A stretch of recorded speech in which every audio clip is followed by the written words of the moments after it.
So we will now invite Magda Teter for her talk on what's new in early modern period blood libel after Trent.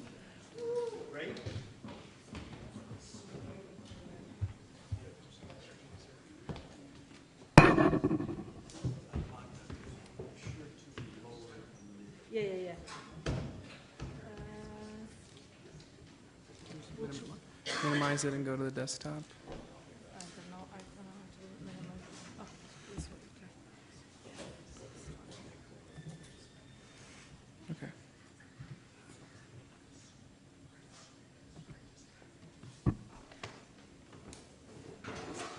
Okay.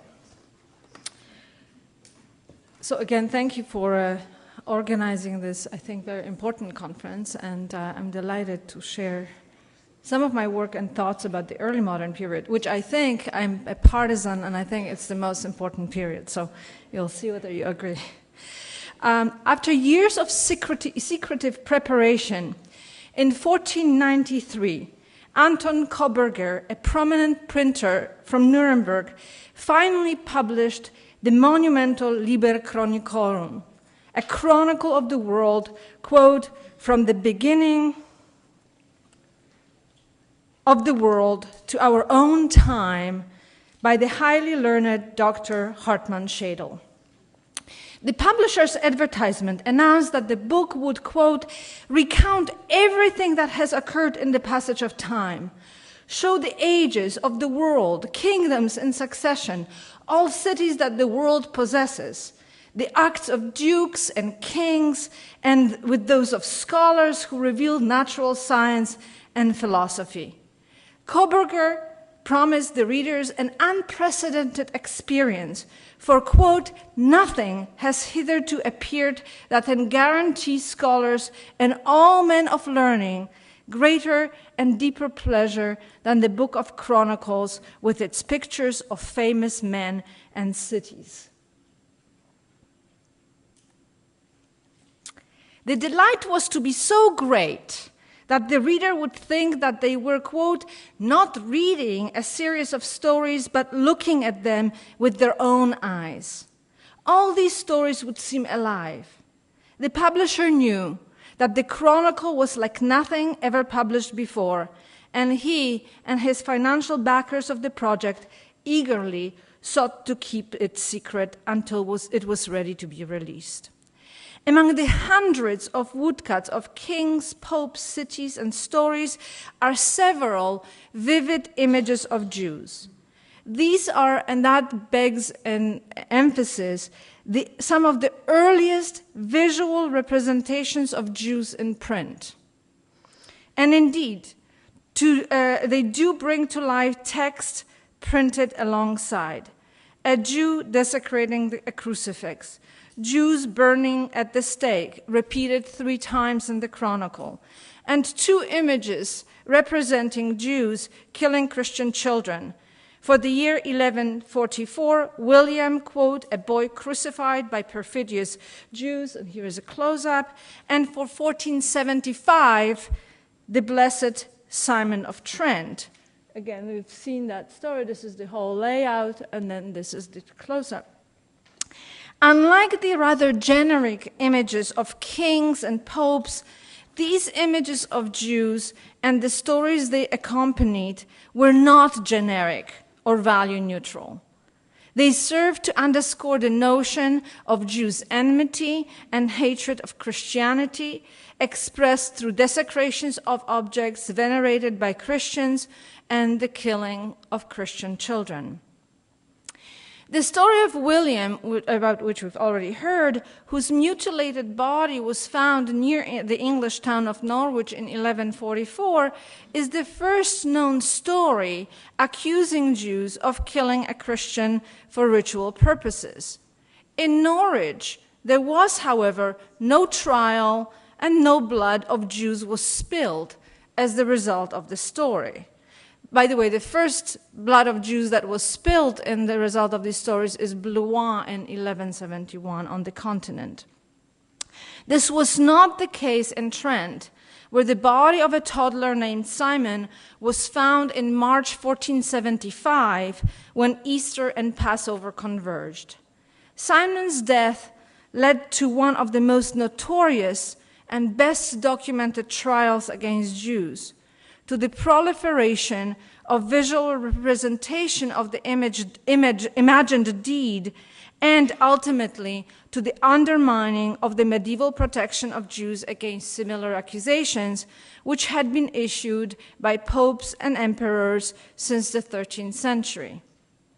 The stories of William of Norwich and that of Simon of Trent serve as bookends of the medieval accusations against Jews. In subsequent centuries, other tales would be added, and additional attempts to make dead children saints would take place across Europe.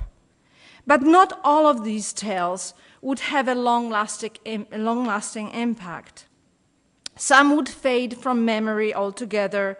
Some would be brought back to light only by modern scholars. And still some of these accusations against Jews would create a trail of evidence that would serve both the defenders and the accusers for centuries to come. So while other medieval anti-Jewish tales waned, such as the desecration of the host or the poisoning of wells, the blood libel, the infamous accusation that Jews killed Christian children to obtain their blood, survived for more than 800 years.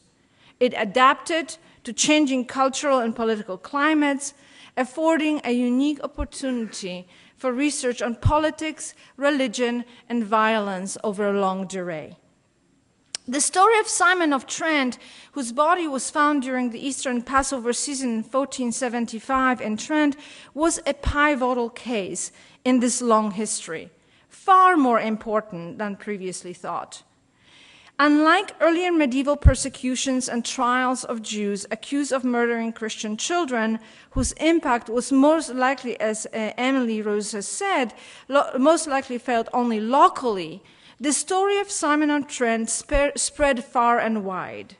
The 1475 trial took place just years after the invention of the printing press, which for the first time allowed a broad dissemination of texts and imagery of the murder of a Christian child by Jews.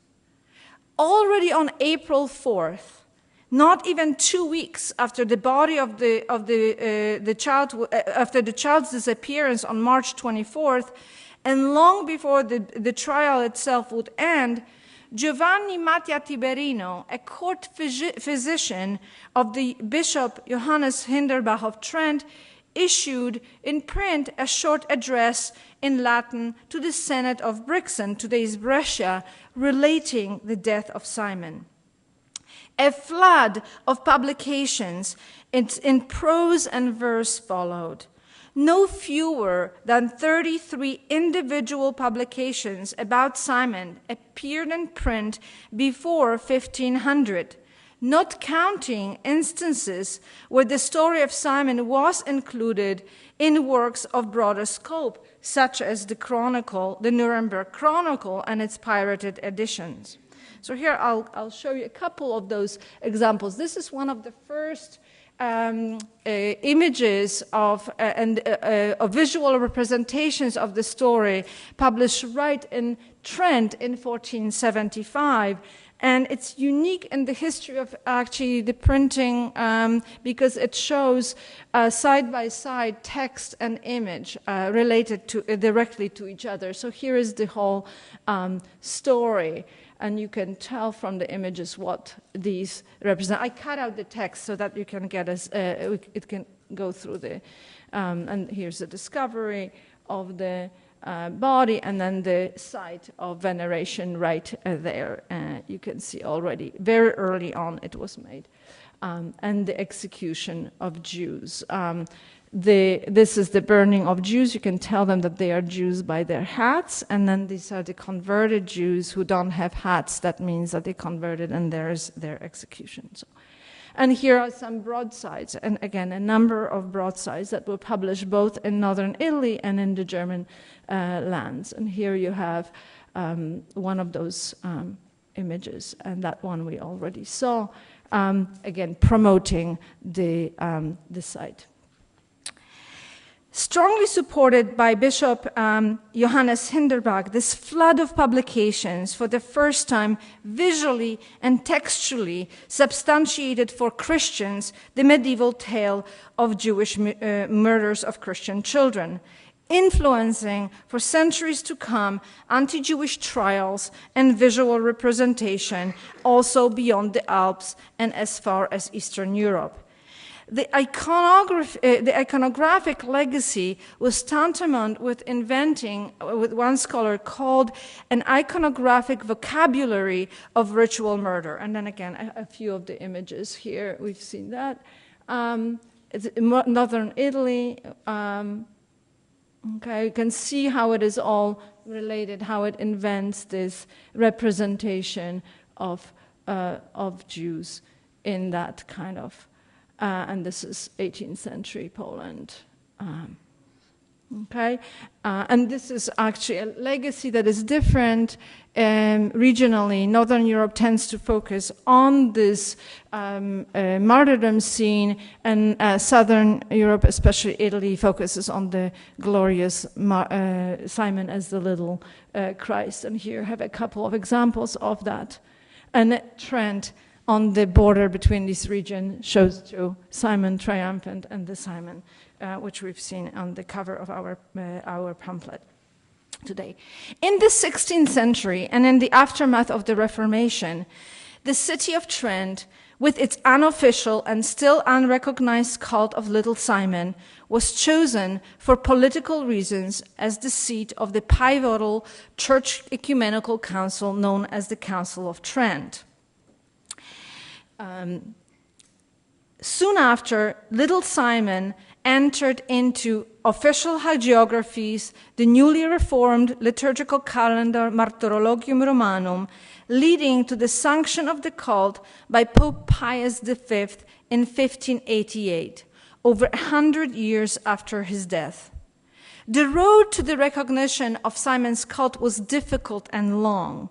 In 1475, despite the humongous efforts by Bishop Hinderbach, there was a strong pushback from Rome against the trial of Jews and against the cult.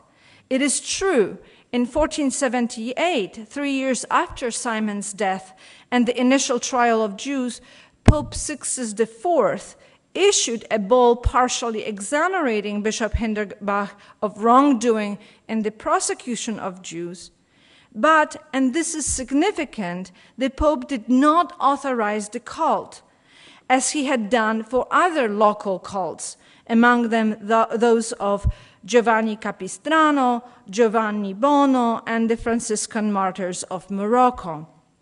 Indeed, Pope Sixtus IV warned the bishop not to allow, quote, anything illicit to be done that might result in injury to God or contempt of the apostolic see, or which might be perceived as potentially and inexcusably contravening canonical sanctions. Furthermore, apparently alluding to various calls for expulsion of Jews and retribution against them in Trent and beyond, the Pope enjoined Bishop Hinderbach to make sure that, quote, no Christian, on the pretext of the foregoing matter of Simon, or for any other pretext barring the judgment of an earthly power, should presume to kill, mutilate, wound, or unjustly extort monies from the Jews, or prevent them from observing the rites permitted by law. Sixtus IV threatened, quotes, those who oppose this decree or rebel against it with the weight of ecclesiastical censure and other pertinent laws. The pontiff thus stood by the centuries-old medieval papal policy of protecting Jews. The 1478 bull was not exactly the victory Bishop Hinderbach had hoped for. After all, he had asked for the full recognition of the cult. But Hinderbach did not despair. The response to the bull may be the first historical example of the mastery of a political spin. Hinderbach and his propagandists were very much aware of the power of decisive and repetitive assertions, however untrue they were. Though the Pope prohibited the cult, Giovanni Tiberino claimed that, quote, "The bull confirms that you, Simon, were killed in the image of Christ our God and assents to your inclusion in the company of saints. And it acknowledges that the Hebrew nation, which is second to none in cruelty, is still, as it has been from of old, wicked." None of that is said in that papal bull. In the end, the propagandists were right. The sophisticated and not inexpensive public campaign by Bishop Hinderbach, with its ubiquity of chapbooks, broadsheets, ballads about Simon, and popularization of the cult through preaching and art, were quite successful. Despite the papal reluctance to recognize the cult of Simon, many local churches sought to obtain Simon's relics, and in their absence, commissioned paintings and altars, as we've seen in these two presentations. Pilgrims flocked the Church of St. Peter in Trent, leaving behind donations and many currencies. The money was used right away to promote the cult through art and to preserve Simon's body. The tale of Simon's death provided an inspiration and a narrative validation for subsequent accusations of Jews. First in 1476 in Regensburg, then in 1503 in Freiburg, 1540 in Sappenveld, 1563 in Worms. In the 16th century, while accusations disappeared from German lands, the Protestant parts especially, they emerged in Poland with a new force. In 1540, Pope Paul III issued what would become the last papal condemnation of blood libels until 1965, when following the Second Vatican Council, the cult of Simon of Trent was abolished and removed from the liturgical calendar. The key for explaining this long silence is the story of Simon of Trent. In Trent, thanks to Bishop Hinderbach's majestic efforts, Simon's cult remained in place despite papal opposition. And by the time the church dignitaries arrived in Trent to celebrate the Council of Trent in 1545, the imagery of Simon, ubiquitous in the churches in northern Italian territories of Trentino and Lombardy, had created facts on the ground. Responding to the challenges of the Protestant Reformation, the Council of Trent unambiguously affirmed in principle the validity of saint veneration, but it took steps to reform the procedures. Liturgical books were revised, and in 1580, Pope Gregory XIII also ordered a reform of the liturgical calendar, the Martyrologium Romanum I mentioned, which had existed in many versions. A commission carefully evaluated all saints and martyrs, adding some and deleting others, seeking to include, quote, "the names of the saints celebrated and honored all over Christian world," while excluding many local saints, even in light of pressure from local officials who wished to have them included. In 1583, the liturgical calendar Martyrologium Romanum, revised by the order of Pope Gregory XIII, and, quote, "restored in accordance with the truth of church history," was published. In it, for the first time, was included Simon of Trent. But unlike the others in the Martyrologium, he stood out as beatus, not a saint, which he would never become. With such heavy scrutiny, of the content of the new calendar, inclusion of Simon of Trent was no accident. It was a deliberate affirmation of the cult. Now, with Simon in the officially approved Martyrologium, arguably the next pope, Sixtus V, had no choice but to grant an officium, a liturgy in Simon's name. What was once, from Rome's perspective, a rogue local cult, now became a cult fully embraced by the pontiff and the Roman Curia. And just as the inclusion of Simon in the Martyrologium must have been a carefully considered decision, so too must have been the papal bull granting the office. After all, the very same year, 1588, Pope Sixtus V established the Congregation of the Rites, which was to become responsible for supervising the veneration of saints. The 1588 papal bull considering the officium in the name of Simon has to be seen both within the context of the reform of Martyrologium Romanum and of broader reforms of the canonization procedures. The impact of Simon's story was now much stronger and wider. It was no longer a local, unrecognized cult. Recognized as being in accordance with the truth of church history, the tale of Simon's death provided an inspiration and a narrative validation for subsequent accusations against Jews. The immediate result was the silencing of the medieval papal condemnations of blood libels, which is why after 1540, no pope ever issued such a condemnation again. Simon's legacy was palpable in Poland. 10 years after Pope Sixtus V formally recognized the cult of Simon of Trent, one of the bishops in Poland appealed in 1598 to Rome asking to recognize a local cult in Lublin resulting from a ritual murder accusation, a copycat of Simon's story. This appeal seems to have come to naught, but the story entered the Catholic lives of saints in Poland and then in the 17th century Bollandists' Acta Sanctorum. The inclusion of Simon and in the Martyrologium seems to have given the Polish clergy a sense of permission to become more openly involved in the trials and persecution of Jews.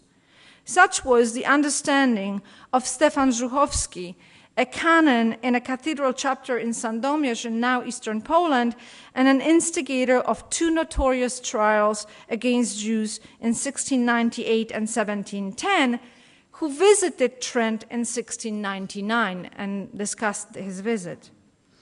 When a body of an infant girl was found in the cathedral's ossuary and the magistrate of the town refused to try the case, Żuchowski helped push for the prosecution of the Jews. He reached out to the bishop for financial support and consulted personally with the papal nuncio, requesting an official approval for the clergy to become actors in criminal trials. The clergy were prohibited from being actors in criminal trials. He wanted to act, quote, overtly rather than tacitly as before. It does not seem that this permission was issued, but Żuchowski penned a book about the trial and sponsored art inspired by the story of Simon of Trent. And here you have, this is one of the most notorious images. And then here you have a series which until I started working on it, people assumed it was about the trial in Sandomierz, but in fact it is directly about Trent. Here is what it looks like in the church. And this is what it looks like now after restoration, but this is what it hides underneath the gold, and that's what reveals that it is referring to Simon of Trent because of the name of the Jew Tobias. And here is an image from 16th century Perugia, which you can see is very clearly inspired by the by this, sorry. By the mid-18th century, Polish Jews, especially those living in the eastern territories of the vast Polish-Lithuanian Commonwealth, were subject to ritual murder accusations with an increasing frequency. In the 1740s and 50s, some 12 cases of accusations against them were recorded. In some, as in town of Zasław in 1748, Jews were cruelly executed.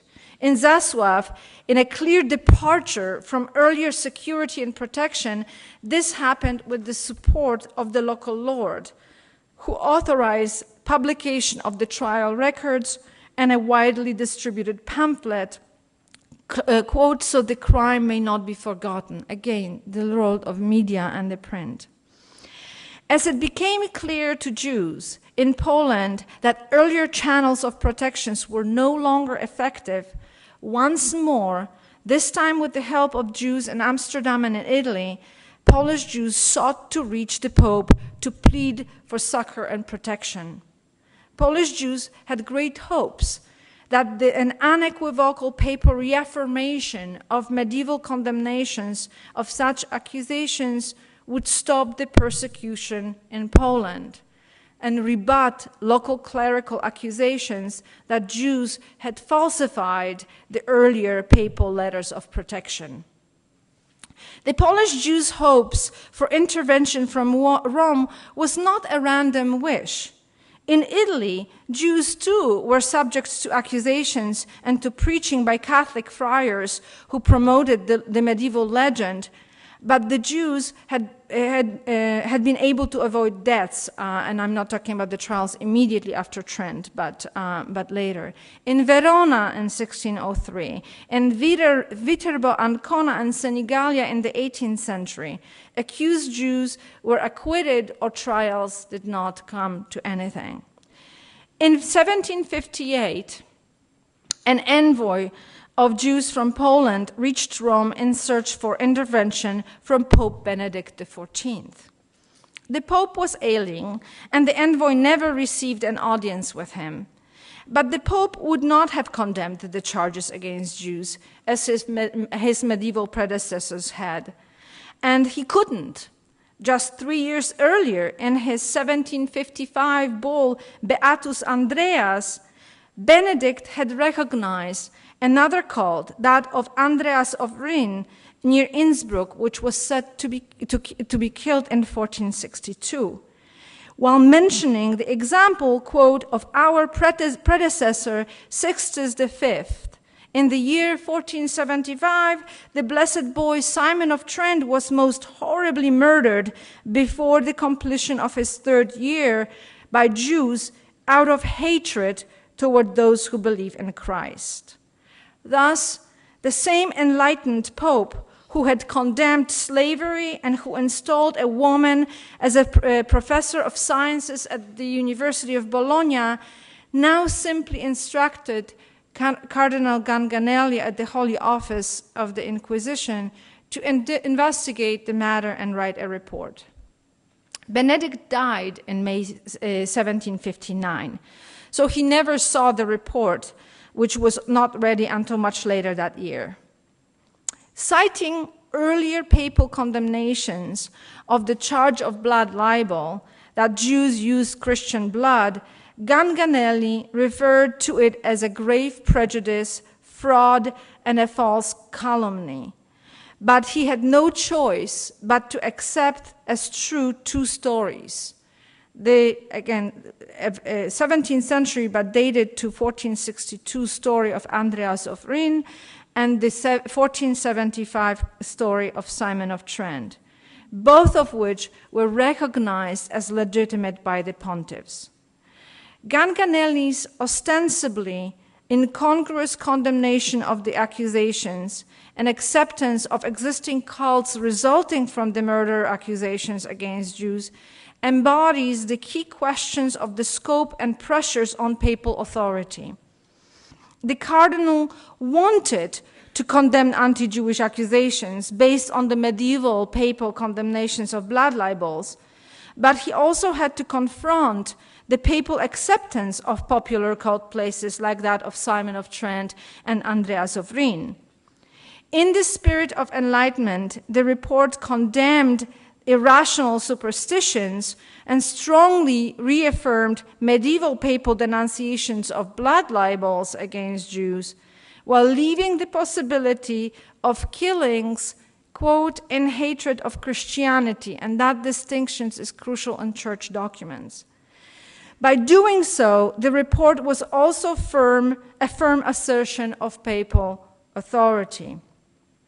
But Cardinal Ganganelli's report remained secret. The papal nuncio in Poland was informed about its results, but the Holy Office explicitly prohibited to make it public. Instead, the papal envoys were instructed to work behind the scenes. This was not effective. The nuncios complained that the local clergy did not accept the defense of Jews behind the scenes. They forwarded reports of other trials and expressed frustration with the local officials. What was needed was an official condemnation, but such was not to come. Too much was at stake. The early modern period mattered and was different from the medieval period.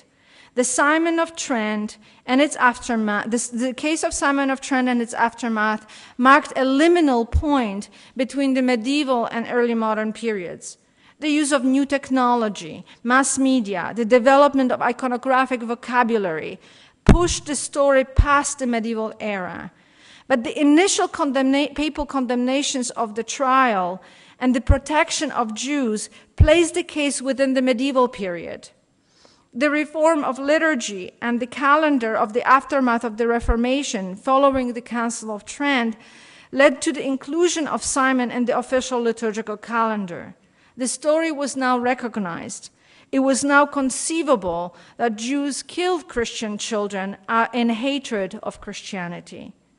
The early modern period thus brought silence and ended the tradition of papal protection of Jews. This would not change until another council and another reform that changed the direction of Jewish-Catholic relations, the Second Vatican Council in the aftermath of the Shoah. Thank you.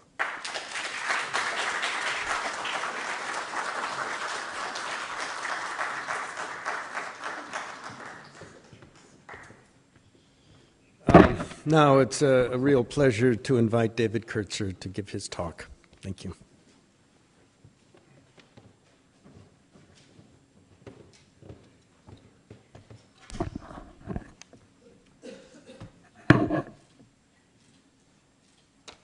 Just get my PowerPoint up.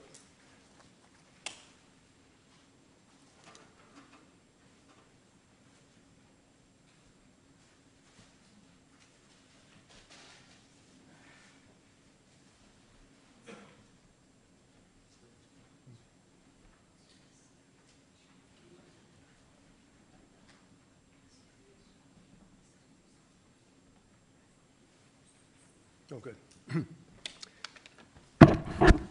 Well, I'm going to bring you up to date in that I'll be talking about the 20th century and especially about the use of the blood libel myth by the fascists in their anti-Semitic campaign in Italy, and with a word or two about the Nazis.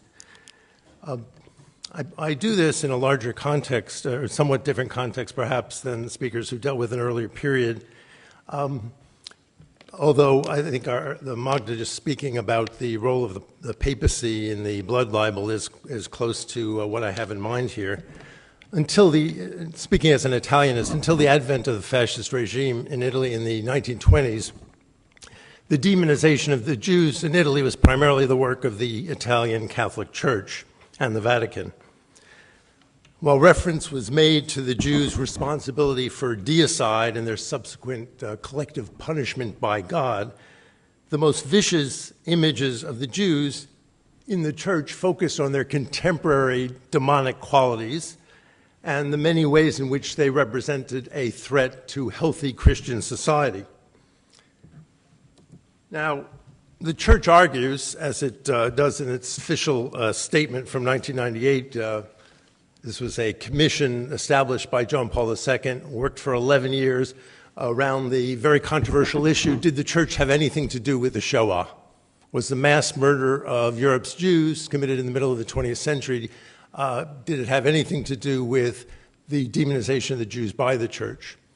The answer provided by that report makes a distinction, which actually was earlier made by the church right after the war, between traditional Christian anti-Judaism, it's not called anti-Semitism, which was based on theological ideas about the Jews crucifying Jesus and not accepting him as God, and anti-Semitism, which was a modern secular doctrine which led to the Holocaust, and we remember argues that the demonization of the Jews by the church had absolutely nothing to do with the Holocaust. Historically, I think this can't stand for actually two reasons. One that we'll be talking about is that the Nazis and the fascists made ample use of traditional Christian anti-Jewish images, as we see with the blood libel provides a good example of this. And the other is that the so-called modern anti-Semitic language of the Jews is not loyal to the country in which they live. The Jews is rapacious. The Jews is responsible for capitalism and for communism. These were all widely used by Vatican-backed publications and church publications in Italy and elsewhere. Now, to grasp the role of the church in promulgating the ritual murder charge in Italy well into the 20th century, it's instructive to look at the most influential publication of the Vatican's perspective on issues of the day, Civiltà Cattolica, some of you may be familiar with and still publishes today.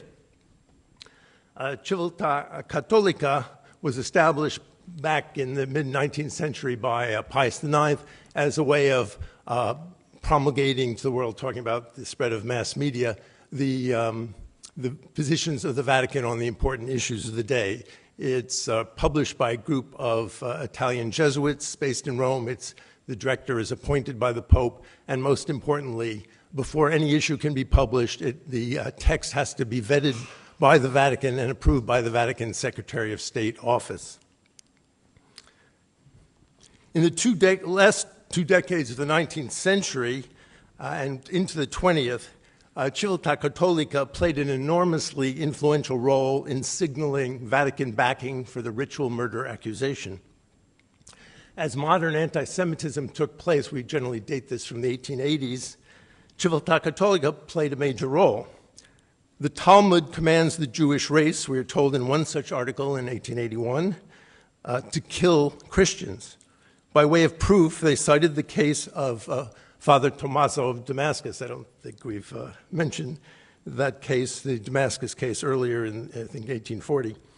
Subsequent articles that year provided not only copious detail from the Damascus testimony, but similarly chilling passages from the trial of Simon of Trent that we've already heard so much about.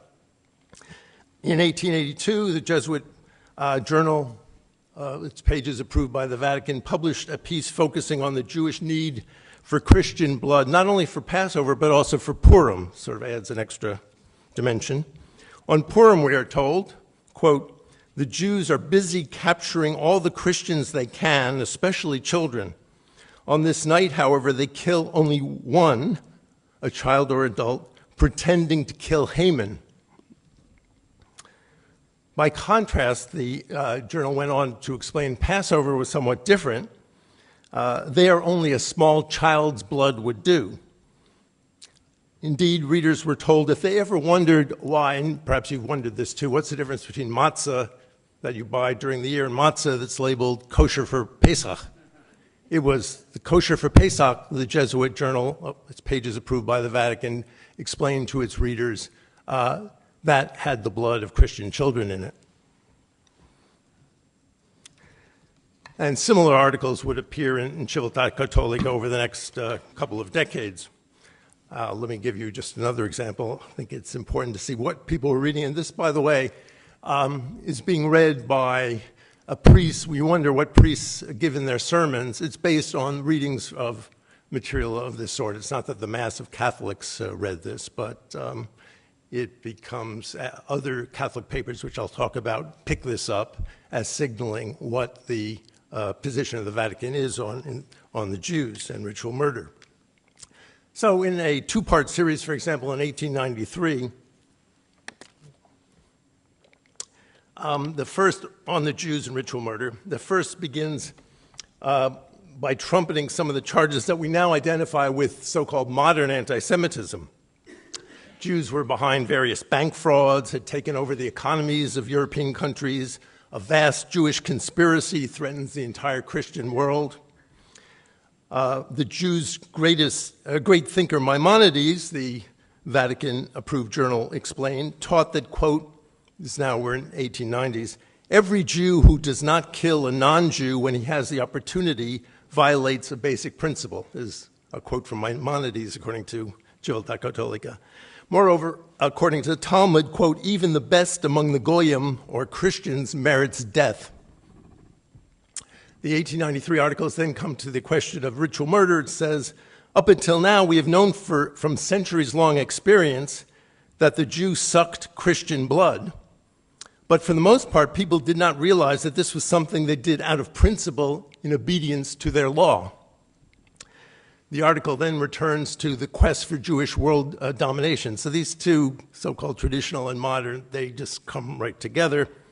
A look around, the author writes, and you will see that the Jew, quote, has already become our master.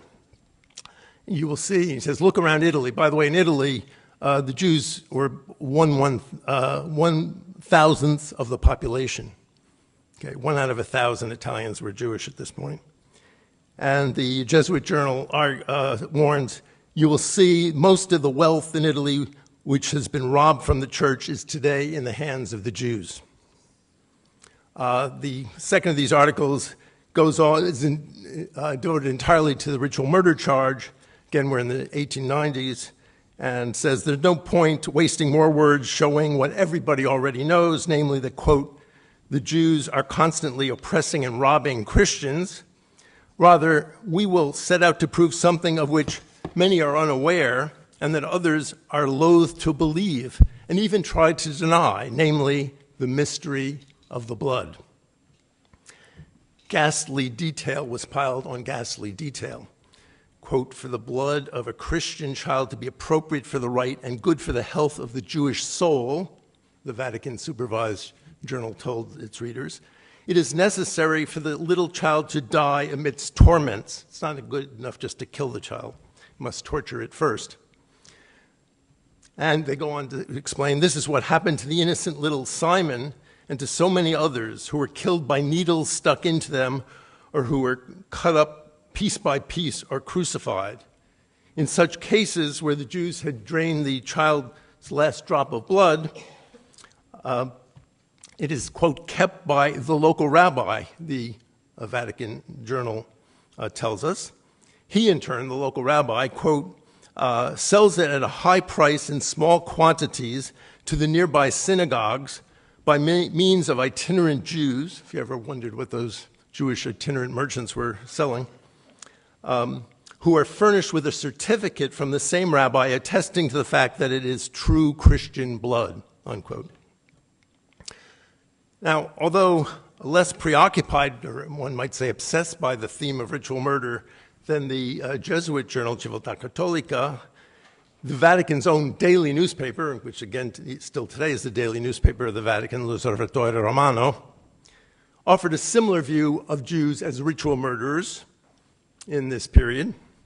For example, an 1892 article in the Vatican's daily newspaper commenting on a ritual murder trial then in course in Germany began, quote, the trial against a Jew accused of the ritual murder of a Christian boy has barely begun, and it has already been established by many unimpeachable witnesses that Jews practice ritual homicides so that they can use Christian blood in making their Passover matzah.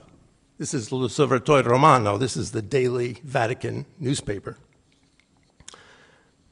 The fact, the newspaper went on to explain that Jews were often acquitted, as we've heard, in these trials, meant nothing because, they explained, that it was, just to take quote, it only confirms the conviction that the Jews truly do murder Christians to use their blood in their detestable Talmudic and rabbinical rites, and that to help them conceal these crimes, as well as for others no less atrocious, the judiciary is entirely in the synagogue's control. It's just part of the international Jewish conspiracy that they've bribed or intimidated the judges. As the 19th century drew to a close, the Vatican daily kept up the drumbeat. The Jews were evil. They continued to torture and murder Christian children needing their blood. The Jews were depraved. An 1899 article, one of the last in the 19th century, of the Vatican daily newspaper, titled "A New Ritual Murder," reported recent news from a Hungarian town where there was a ritual murder trial in progress. A poor 7-year-old orphan had been found, his throat slit, his blood entirely drained, yet no trace of any blood was to be found anywhere near his body. He had last been seen entering the house of a Jew, and so, concluded the Vatican daily newspaper, quote, "From many areas come reports of violent disorders aimed at the co-religionists of these barbarous slaughterers of children." In other words, the Vatican daily newspaper is supporting the pogroms against the Jews based on these charges. Now, as vigorously as these two Vatican-linked journals and newspapers pursued the ritual murder charge against the Jews at the end of the 19th century and the beginning of the 20th century, Milan's major Catholic newspaper was even more obsessed. It's called L'Osservatore Cattolico. It was more obsessed by the ritual murder charge.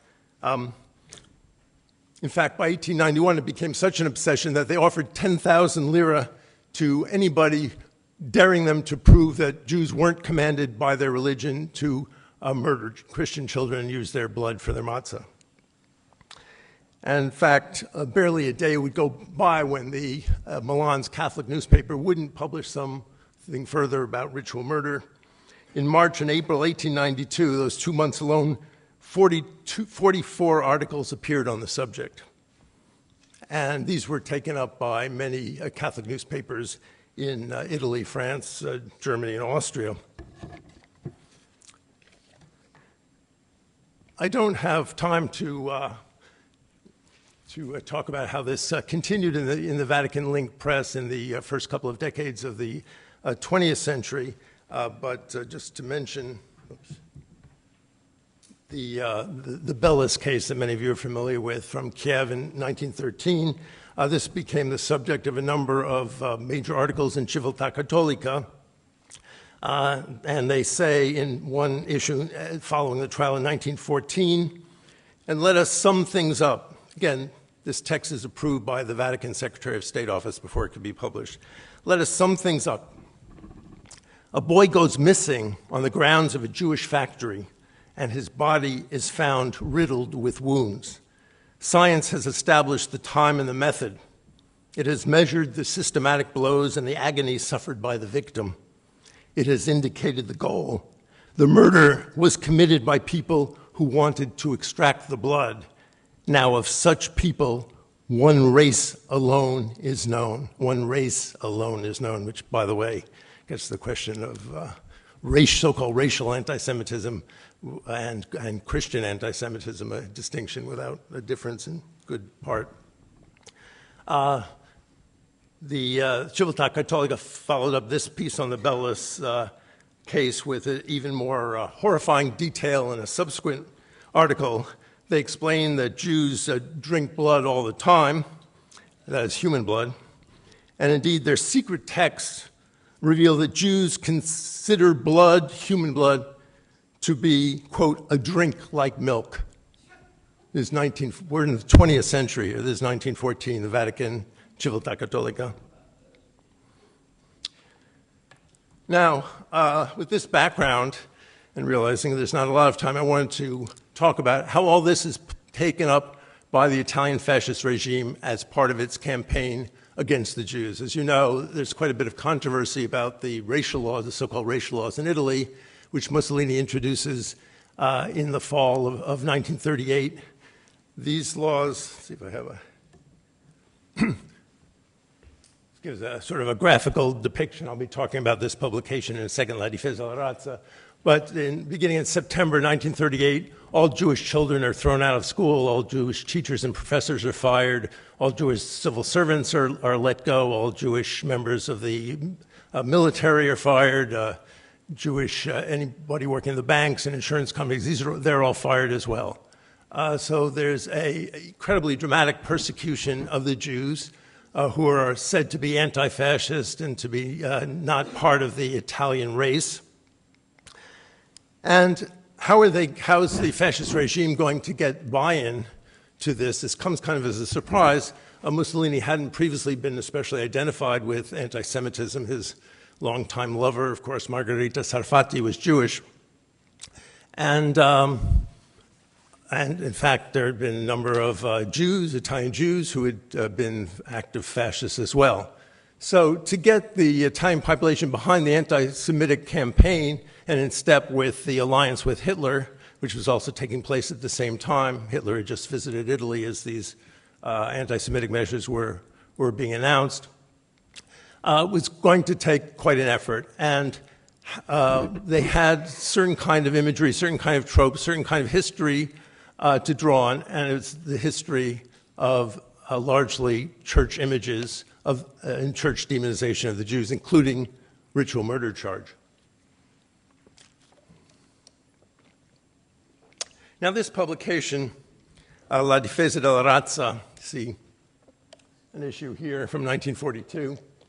I'll come back to this image in a minute. Was first appeared in the month before the first racial laws are announced in August of 1938. It's, as you see, a kind of color glossy publication. It was required that all schools and teachers have copies, and it's very widely distributed. It comes out twice a month and would come out from August 1938 until Mussolini's fall in July of 5 years later, July of 1943. How do they get buy-in for this campaign against the Jews? Well, as you see here, the ritual murder charge was a significant part of it.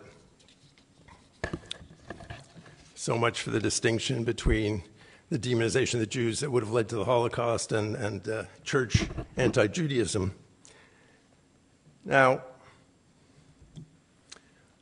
before we talk more, get back to ritual murder, you've seen some of these images, by the way, and one of the things that's interesting for me, too, is to find the origin of the images used in the Italian fascist anti-Jewish campaign. And as you see here, we heard about or Magda about the Nuremberg Chronicle. Nuremberg Chronicle is repeatedly used here, and some similar church-linked sources. So you have a number of these. So ritual murder is part of a kind of larger group of these images, the demonization of the Jews generally identified with medieval times. You have the accusation that Jews were spreading the plague.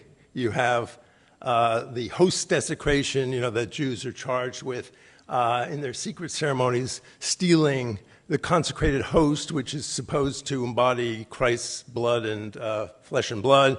And by stabbing it, and it's a wafer, by stabbing it to kind of reenact their crucifixion of Jesus. And many Jews were sentenced to death for this as well. Or when we saw this image before too, and this image again is reproduced in La Difesa della Razza as part of the fascist anti-Semitic campaign, the notion that Jews poison the wells. Well, the ritual murder charge first appears in the pages of La Difesa della Razza in September 1939, so it's actually after a year. They kind of wait a year, but then they make up for having waited by having many, many articles. And the articles rely on these kinds of images that we've seen before from the late 15th and 16th century in good part. The first one, Riti Ebraici, Hebrew or Jewish rites, shows this portrait from the trial or for the accusation in near Innsbruck that we heard about. Simon of Trent is, in fact, the most common image used. And again, you see how they're taking images that have their origin in these earlier publications. I should mention that they weren't terribly original in doing this and using these images because the Nazis already were. And of course, the notorious anti-Semitic publication Der Stürmer is making ample use of these images, and in doing so precedes La Difesa della Razza, which, as you remember, begins in 1938. So this is the front page of Der Stürmer from May 1934. Notice I've blown up there this image you see there all these young boys apparently with holes in their necks and the Jews gathering the blood. Notice here, article in March, this is 6 years later, in the Italian La Difesa della Razza, the identical image is used. What you see here is a double page that I've presented as a single image here.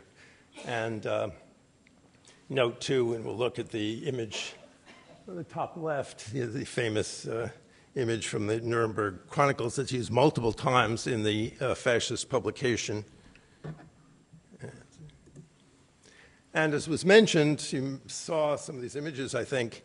If you think of the reception of this by Italians at the time, the Italians, especially in northern Italy, where the cult of Simon of Trent was strongest, were familiar with these images, among other things, from attending church, because in their churches they have frescoes of exactly this, the Jews murdering and draining the blood from little Simon of Trent. And this is the famous page and image that Magda showed us a few minutes ago. And you see it's a detail is actually reproduced on the cover of La Difesa della Razza. This is now a January 1940 issue.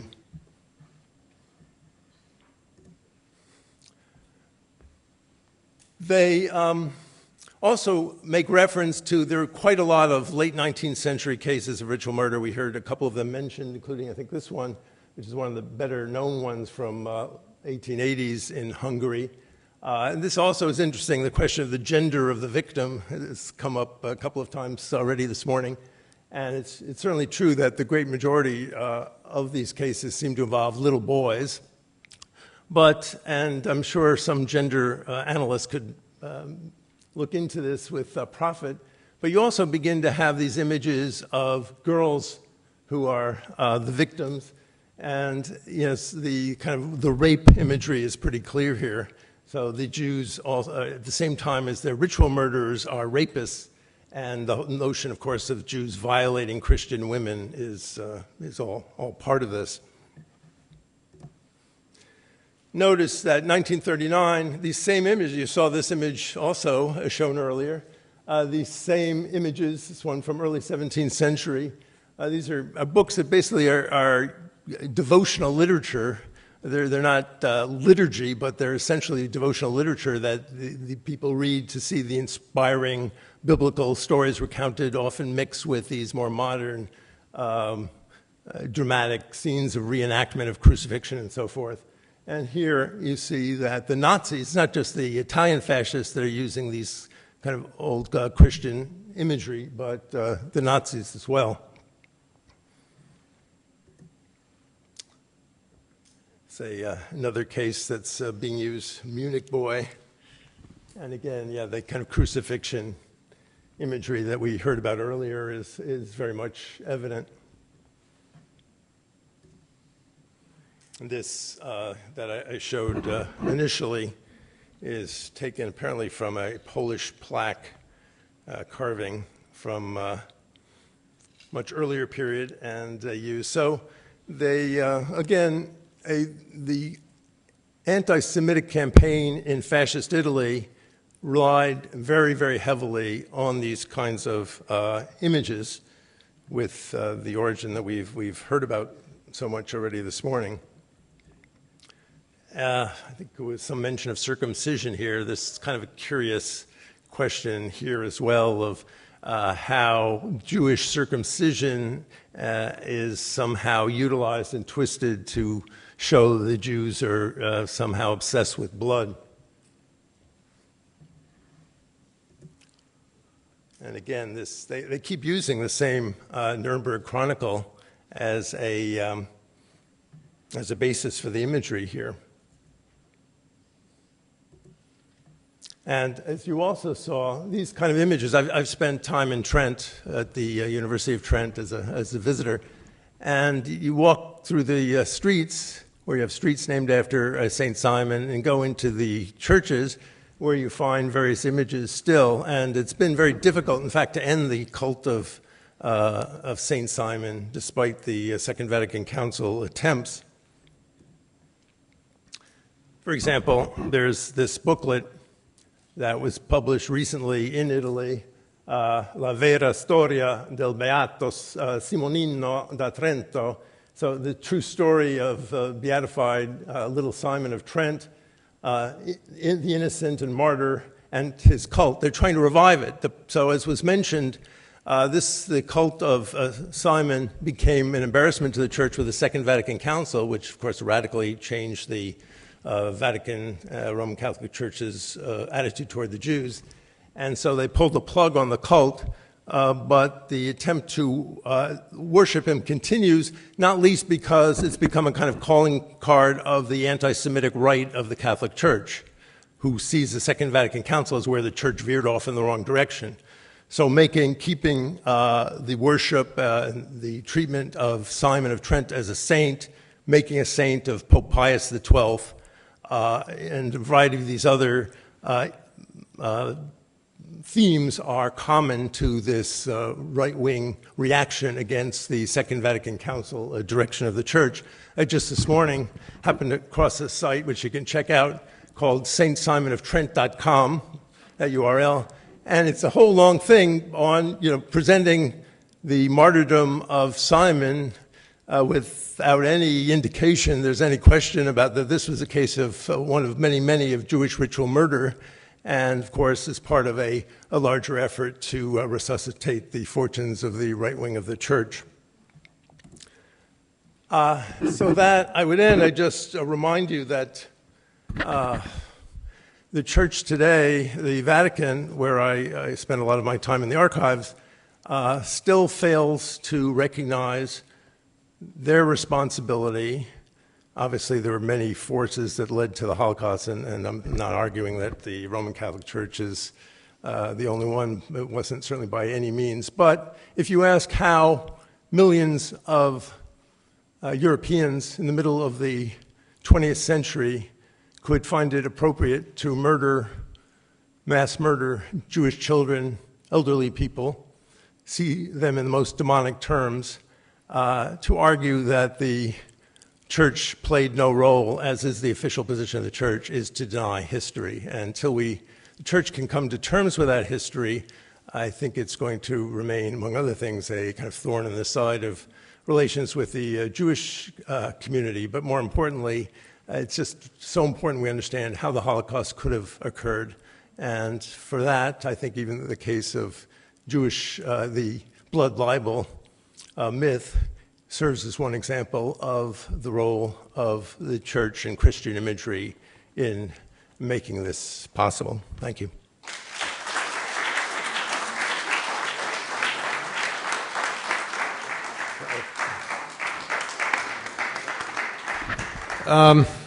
Thank you so much for these wonderful talks.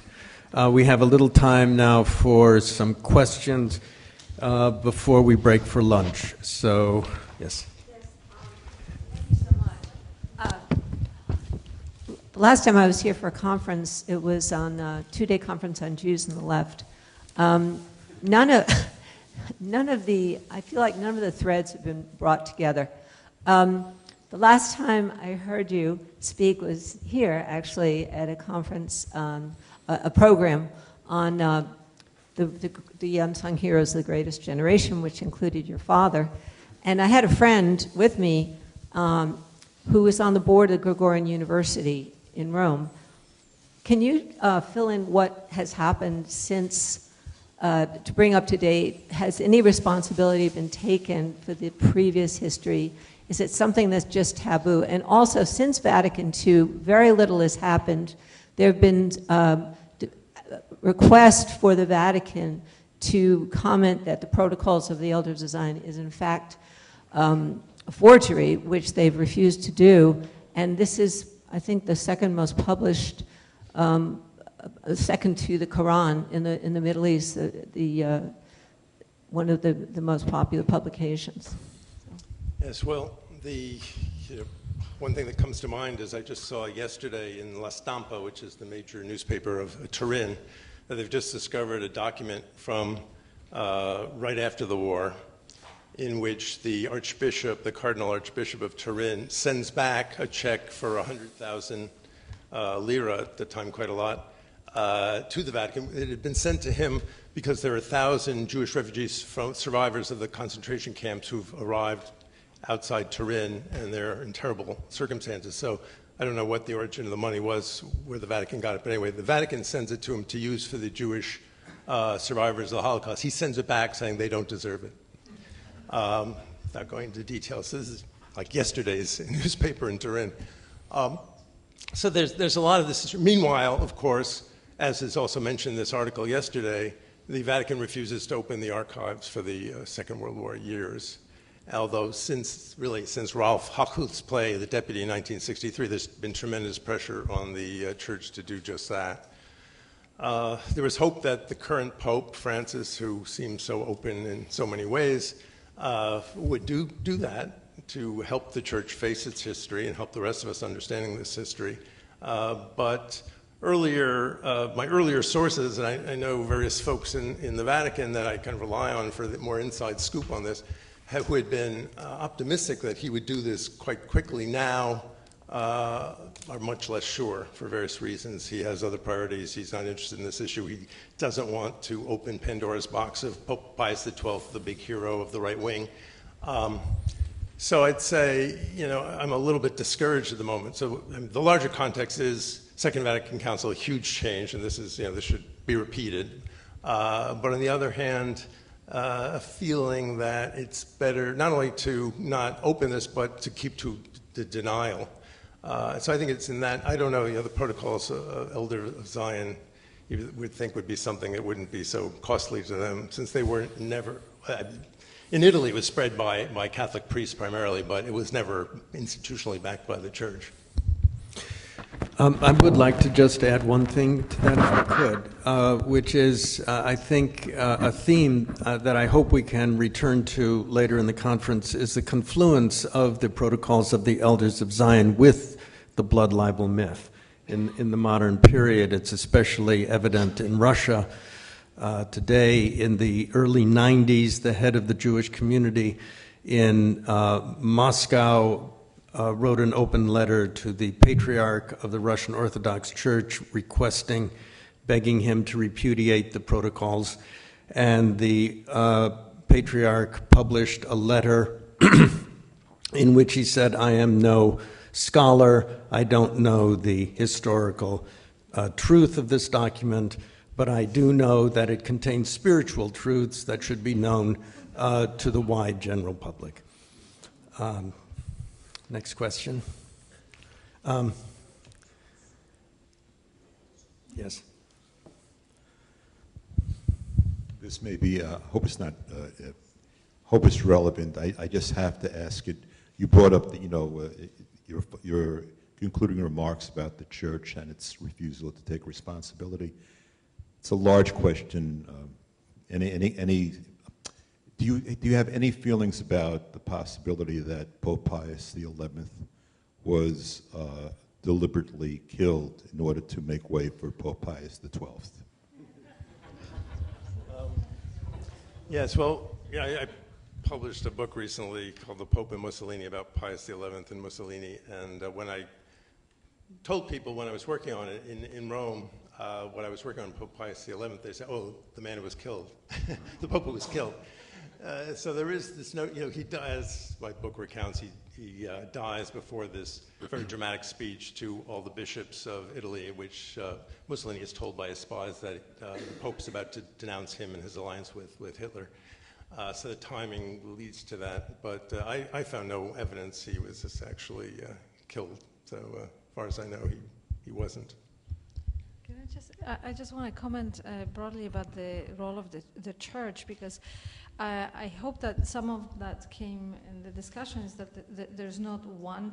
The church wants to see itself as the one only church, but it's really a very complex body, and you will see even within the Roman Curia, you'll have different voices and different responses. So at the same time, you can talk about the Vatican here or the Rome here, but then even within Rome, you'll have other voices, not to mention at the local level. And some of the resistance to condemn comes from that, which I call sort of political pragmatism. That is, they are unwilling to burn their political capital if they have other things to accomplish on those questions on the condemnation, especially when dealing with popular issues. And anti-Semitism has been such a popular force that it is something that is very, very difficult to stand up to because of the risks, especially in, and we can see it historically, whether it's in the early modern period, which I study, or even in modern period in responses to some attacks and anti-Semitic statements or the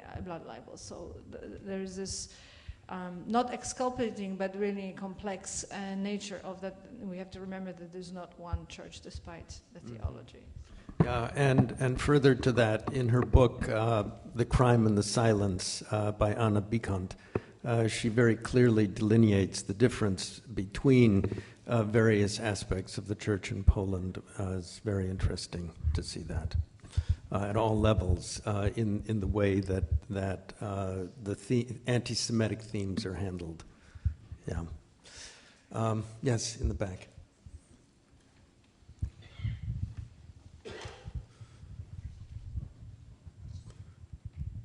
So what I hope is a simple question. You showed the reuse of medieval images of the blood libel. It made me wonder, were there any photographs, were there any movies made as recreations to show it in a more contemporary fashion? I think a movie of Simon of Trent should be made. It's an incredible story of intrigue, politics, and power struggles, and I think that will be. I don't know of any. There is a film, I think a Hungarian film, in fact, that came out in like 1948 or something like that, or 1960 something. There's a much more recent one from the 90s. Yeah, but there's an early one, like from soon after the war. That is, I don't know, called Ritual Murder or something like that, and I haven't yet watched it because my computer no longer accepts it, so I have to find a DVD player.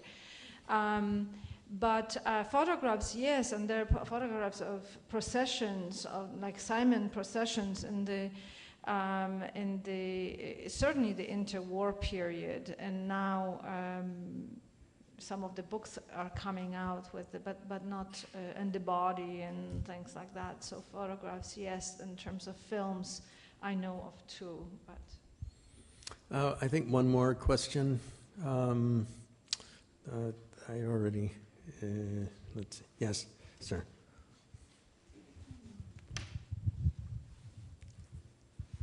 Earlier in the morning, some of the speakers spoke about popes protecting the Jews to some degree in the 1500s. I just wonder if you can comment on that and the evolution of the church's activity towards anti-Semitism. Okay, I'll start. So the protection of Jews comes from, I mean, it's grounded in Roman law and then recognizing Judaism as a legal religion, and then in sense of theological sense that you cannot force Jews to convert because they would not be sincere converts. So the earlier protections are essentially delineated already in Roman law, and then it's repeated in papal bulls. In 1247, Pope Innocent IV issues the first condemnation of the blood libel, but it issues it again in the context of blood libel, with the clear distinction of Jews do not use blood, but not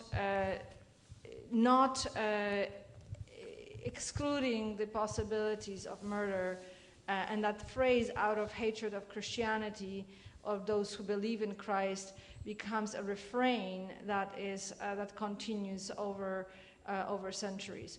So yes, the condemnation of blood libels appeared a number of times from the mid-13th century until 1540, and as I was arguing, with the Reformation and the inclusion of Simon and the Martyrologium Romanum, it became impossible. So you will see it in these various texts that there are, as I was trying to say, in behind the scenes, trying to intervene on behalf of Jews, but not being able to do so openly because of the validity of the story of Simon of Trent. And again, even in those efforts that Jews were behind the scenes, the various officials tried to intervene at the local level, there was always this open possibility that murder out of cruelty and hatred of Christianity was a possibility, but it was had to be proven in courts. So that's what you have. Again, after 1540, it becomes too tricky, and that doesn't happen. In fact, with the Baylis affair, Jews are trying to get these confirmation of the medieval bulls condemning it, and the Vatican refuses to do that. They are very careful about it, because, again, it's all tangled up with the post-Reformation. Yeah, I just add to that a little bit of the larger context. Magda mentions the Reformation. The 1540s is when the Roman Inquisition, Spanish Inquisition is somewhat earlier, but the Roman Inquisition starts, modern Roman Inquisition in the 1540s. And the Jews are first ghettoized by the popes in 1555 and begin to be kicked out of much of the papal states. So really the papal action directly against the Jews seems to be linked to Counter-Reformation, and so there the 16th century really is kind of a watershed. Well, thank you very, very much. Thank you to all of our speakers. Because we are running a little late, why don't we reconvene at 2 p.m. instead of 1:45? That's in the schedule, which will give you a little bit more time for lunch. But we will meet back here at 2 p.m.